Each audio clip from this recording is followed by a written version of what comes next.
Godzilla Resurface, Chapter 4, Excerpt. Diablo Canyon Power Plant, Unit 1, California, United States. The sun was setting as Samuel Spielberg, a 50-year-old power plant worker, walked out of the building and down Diablo Canyon Road, whistling to himself as he walked towards the parking lot. His shift had just ended, and he couldn't wait until he could go home, make a quick bite to eat, and get some much-needed sleep. His good mood ended when he could have sworn he felt the ground beneath his feet trembling. Caused him to pause and look down at the ground, face twisted in confusion.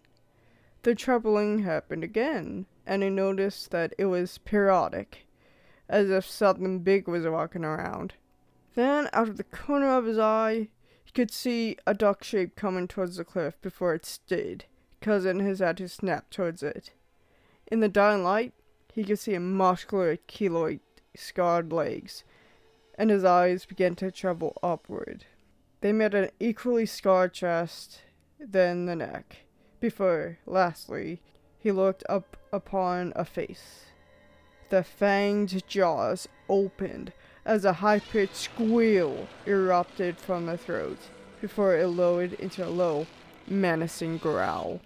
Samuel stumbled back before falling and began to crawl, shouting and screaming, face as pale as a ghost. Monster! A monster! It's a Godzilla took a few steps forward until his foot claws met the cliff. He raised a thick leg and got onto the cliff with ease, bringing him much closer to his target. Godzilla towered over the plant, standing at 180 feet tall. He was charcoal gray in color, keloid scarring covering every inch of his frame. He had dragon-like fangs that lined his jaws, and small ears on either side of his head. On his back was 3 rows of slightly jagged dorsal plates that were light gray. His eyes were a bluish color, and they were full of hunger as he zeroed in on the plant.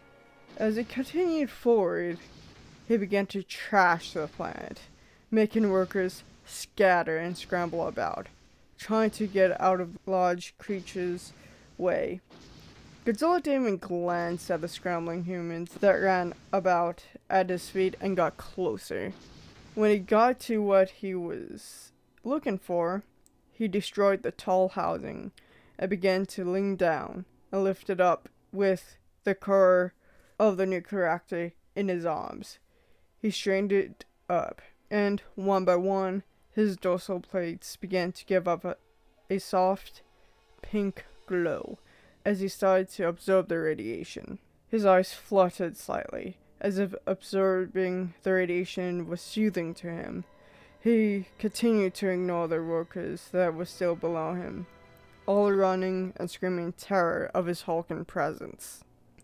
The glow of his dorsal plates began to fade away, his eyes opening as he finished his meal. His eyes sharpened as he looked towards the northeast, his upper lip curling in a snarl, before he dropped the core back into the remains of the reactor.